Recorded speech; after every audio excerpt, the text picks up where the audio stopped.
이재명 대표의 대선과 지방선거 때 발언을 좀 찾아봤습니다. 종부세 관련 실정을 인정을 했습니다.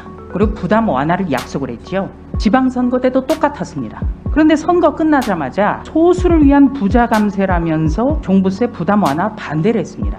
선거 전과 선거 후가 이렇게 달라서는 믿을 수 없다. 이 말씀을 다시 한번 드립니다. 차관님. 네. 올해 주택 공시가격이 전국 평균 17.2%가량 상승했죠? 네네, 그렇습니다. 예. 이번 개정안 취지, 이거는 공시가격 상승 상황에서 1세대 1주택 실수요자 부담을 경감하자, 이렇게 봐도 되겠습니다. 예, 1세대 1주택의 예. 네. 차관님이 조금 전에 답변하셨는데요. 이사 상속 등으로 인한 일시적 2주택자는 1주택자로 간주하자는 거, 이거 하나 하고요. 또 고령의 장기 보유자 1주택에 대해서는 종부세를 유예하자. 이 두 가지를 개정안의 핵심 골자로 보면 되겠습니까? 네? 핵심 골자를, 법안의 핵심 골자를 그렇게 보면 되겠습니까? 제가 잘 못 들었습니다. 핵심 하나는 이사 상속 등으로 인한 일시적 2주택자를 1주택자로 간주한다는 네네. 것 하고요. 그다음에 고령 장기 보유 1주택에 대해서는 종부세 납부 유예를 가능하게 하자. 네네. 그러면 혜택을 보는 분들은 얼마나 될까요? 지금 저희가 고령자 장기 보유자로 혜택을 보신 분들은 한 84,000명 정도 생각을 하고 있고요. 그다음에 일시적 2주택자, 그다음에 상속주택, 뭐 지방 저가주택 이런 분은 다 합쳐서 한 10만 명 정도 생각을 하고 있습니다. 그럼 합쳐서 한 18만 4천 명 정도 된다는 말씀이네요. 그렇습니다. 예. 윤석열 정부에서는 1가구 1주택자의 종부세 부담을 2020년 수준으로 되돌리겠다. 이런 목표가 있었거든요. 네. 1주택자 공제 한도도 현행 11억 원에서 14억 원으로 올리겠다. 이런 것을 추진을 했어요. 네. 그런데 이게 왜 빠졌습니까? 그건 저희가 그 기재위 상임위 논의 과정에서 아직 여야 간 합의가 이루어지지 못해서 그 부분은 오늘 법사위까지 올라오지 못한 것으로 알고 있습니다. 그러면은 쉽게 말해서 야당이 부자 감세라고 반대한 것이죠?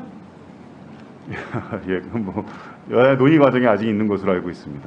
야당이 부자 감세라고 반대한 것, 그거를 좀 애둘러서 말씀하시네요. 그 이재명 대표의 대선과 지방선거 때 발언을 좀 찾아봤습니다. 대선과 지방선거 때는 종부세 관련 실정을 인정을 했습니다. 그리고 부담 완화를 약속을 했죠.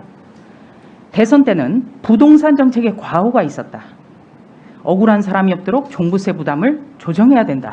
사과까지 했습니다. 지방선거 때도 똑같았습니다. 그런데 선거 끝나자마자 소수를 위한 부자 감세라면서 종부세 부담 완화 반대를 했습니다. 선거 전과 선거 후가 완전히 달라졌죠. 이것도 굉장히 이것만으로도 문제가 많습니다만 차관님, 주택의 공시가격 11억이 넘으면 부자입니까? 어떻게 생각하세요? 지금 공시가격으로 11억 정도가 되면은 상위 뭐 한 1% 정도는 해당이 된다고 보시면 될 것 같습니다. 네.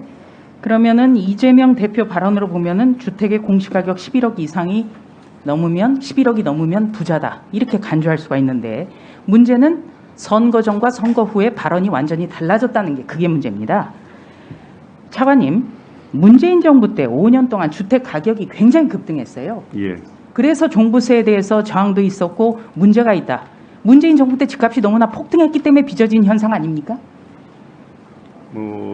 그러니까 주택 공시가격 상승률도 상당히 많이 올라갔고요. 그다음에 공정시작 가액 비율이라고 이제 세금을 계산할 때 곱하는 비율이 있는데 그 부분도 처음 시작할 때 한 80%였던 것이 이제 100%까지 가까이 갔기 때문에 실질적으로 시장 가격 올라간 측면도 있고 공시가격이 올라간 부분이 있고 그다음에 공정시장 가액 비율이 올라간 부분이 있고요. 제가 앞서 말씀드린 거 하나 좀 오류가 있어서 수정을 하면은 공시가격으로 11억 정도면 한 상위 한 3% 정도 되는 상위 수준입니다. 3%요.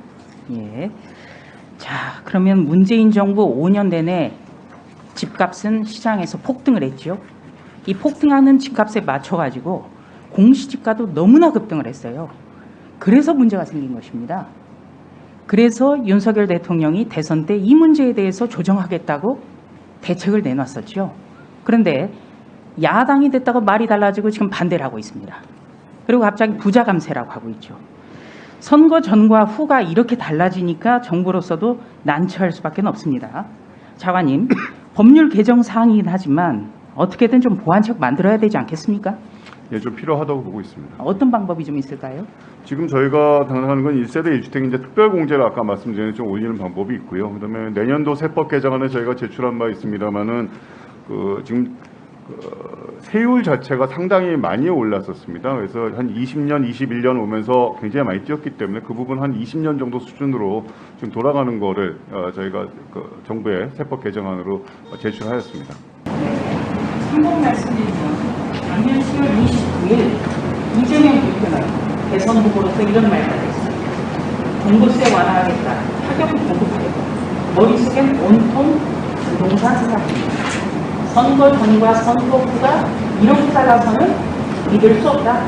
이 말씀을 다시 한번 드립니다. 이상입니다.